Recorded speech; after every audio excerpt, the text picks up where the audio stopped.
জামেয়া সৃষ্টির মূল কারণ কি জানেন? একমাত্র দরুদ শরীফ। বাঁশখালীতে দরুদ না পড়ায় সিরিকটি হুজুর জালালি হালতে একদিন অনাহারে ও নীরব ছিলেন।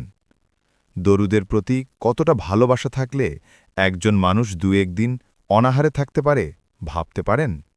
আর তিনিও পুরো দুনিয়ার মধ্যে এমন এক মহান ব্যক্তিত্ব, যিনি পুরো একটা দুনিয়া কাঁপানো মাদ্রাসা দরুদের কারণেই নির্মাণ করে দিয়েছেন। শুধু দরুদের উপর প্রতিষ্ঠিত আমাদের মাদ্রাসা জামেয়া আর আছে নাকি কোথাও? বিশেষ দ্রষ্টব্য, দরুদের কারণে জামেয়ার প্রতিষ্ঠা, ভিত্তি কিন্তু মসলকে আলা হজরত। কারণ ও ভিত্তি আলাদা বিষয়, কারণ আগে, ভিত্তি পরে। আর এই জামেয়ার প্রতিষ্ঠিত হওয়ার সাথে সাথে পুরো বাংলাদেশের রন্ধ্রে রন্ধ্রে সিরিকটি হুজুর দরুদের যে বন্যা বহিয়ে দিলেন, তা অকল্পনীয়। তাই আমাদের কি করা উচিত? বেশি বেশি দরুদ পড়া উচিত নাকি কম পড়া উচিত?